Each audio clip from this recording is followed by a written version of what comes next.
Breaking news. Here's Anthony with Did You Know? Thanks, Mike. Coming to you live from 4 Easy Steps Daycare Facility here in Stony Brook, New York with Director Miss Arlene Ostrowski. So tell us, Arlene, how has your daycare become so successful in the last few years? Well, it's quite simple actually. It only takes 4 easy steps. The method to our madness lies with Jean Piaget's 4 stages of cognitive development. Interesting. Could you please explain for the folks at home what these steps entail? Well, the first stage is called sensory motor stage, which lasts from about birth to nearly age 2. In this stage, babies experience the world through 5 senses, such as touching, looking, mouthing, and grasping. Well, we like to provide our little toddlers with a vast array of toys to stimulate their senses. This stage includes the idea of object permanence, which is the awareness that things continue to exist even when not perceived. What do you mean by this? Well, it's pretty easy to explain. I'll show you with this example. All right. Pretend this is a baby right here. They see the ball and they like the ball, but as soon as the ball is out of their sight means out of their mind. Ooh, no. Wow, Arlene, that's fascinating. So you mentioned there were other stages. You got it. The next stage is pre-operational stage, which lasts from about age 2 to age 6. Pre-operational stage is when a child learns to use language, but does not yet comprehend the mental operations of concrete logic. Some ideas that are included in this stage are the idea of conservation, which is a principle that quantity remains the same despite changes in shape. For example, if you show a child these 2 glasses filled with soda and ask the child which has more soda in it, the child would most likely pick the one filled to the top because it looks like it has more soda in it. But in actuality, both these glasses have the same amount of soda.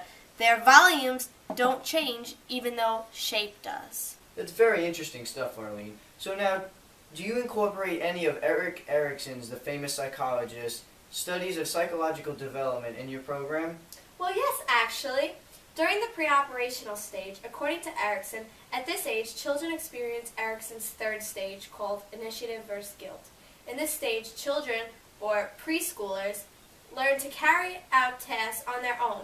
An example of this would be if a child were trying to climb a piece of furniture or reach an object on their own. Clearly, this may be dangerous for someone at such a young age. So instead of yelling at them for doing so, that would make them feel guilty. We like to praise them for taking initiative, but letting them know in a nice way that this behavior could potentially harm them.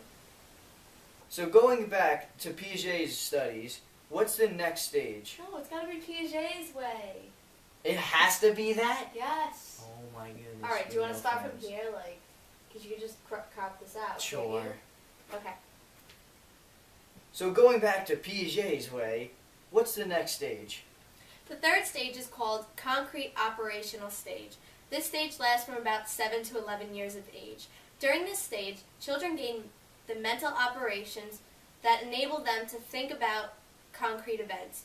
Throughout this stage, children understand the idea of conservation and can solve simple math problems. We like to provide our children with mathematical problems to keep their learning skills sharp. I am astounded by how much thought goes into the shaping of the mind of an individual. So now, Arlene, could you please explain the final stage? Of course. The last stage of development lasts from age 12 to adulthood. In this stage, people begin to think abstractly. Many people become capable of solving hypothetical problems and deducing consequences. Wow, I have to say, that's very informative. I think I know where my kids will be spending their afternoons. Thanks again for everything, Arlene. I hope everyone watching at home sees the amount of time you have to put in to create such a magnificent program. A special thanks once again to Miss Arlene Ostrowski.